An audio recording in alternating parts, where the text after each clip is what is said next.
વડોદરા જિલ્લાના કરચિયા તથા આસપાસના વિસ્તારમાં રહેતા લોકો માટે કરચિયા રેલવે ફાટક માથાનો દુખાવો બને છે। વારંવાર ફાટક લાંબા સમય સુધી બંધ રહેતા ગ્રામજનોમાં ભારે રોષ ફાટી નીકળ્યો છે। સ્થાનિકોના આક્ષેપ મુજબ સેક્શન ક્લિયર હોવા છતાં 1 કલાક સુધી ફાટક ન ખોલાતા વિદ્યાર્થીઓ અને નોકરિયાત વર્ગને ભારે હાલાકી ભોગવવી પડી છે। પરિસ્થિતિ કંટાળી લોકોએ ફાટક પાસે જઈ હોબાળો મચાવ્યો હતો અને તંત્ર સામે ધરણાની ચીમકી પણ ઉચ્ચારવામાં આવી હતી।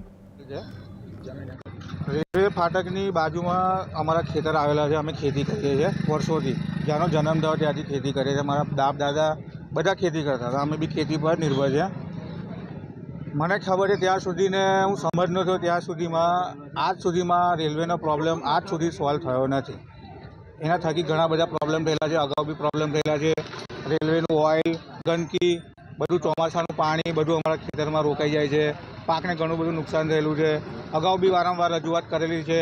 દરેક કલેક્ટરને ખબર જ છે, છેલ્લા 15 વર્ષની અંદર વડોદરા ખાતે જેટલા કલેક્ટરની નિમણૂક થઈ છે, દરેક કલેક્ટરને આ બાબતે રેલવેની તકલીફ બાબતે બધી જ રીતે બધી જાણ છે। તેમ છતાં પણ એ લોકો દ્વારા કોઈપણ જાતનું પગલું લેવામાં આવ્યું નથી અને મને લાગતું નથી કે ભવિષ્યમાં બી એ લોકો કોઈ પગલું લેશે। બરાબર છે, એટલે અમે હવે આ સમસ્યાથી ખરેખર કંટાળી ગયેલા છે। વારંવાર રિફાઇનરીને રજૂઆત કરેલી છે, રેલવેને રજૂઆત કરેલી છે, પણ આ બધા જાડી ચામડીના છે। એ બધા કેવું પોતે જાતે નેતા અહીંયા આવે તો એમને ખબર પડે કે ભાઈ અહીંયા આગળ શું પરિસ્થિતિ છે। બરાબર છે, હું મારા એકલાનો અભિપ્રાય નથી કહેવા માગતો, તમે બીજા 50 ખેડૂતોનો અભિપ્રાય લઈ જાઓ। જો એક બેનો અભિપ્રાય તમને ખોટો લાગે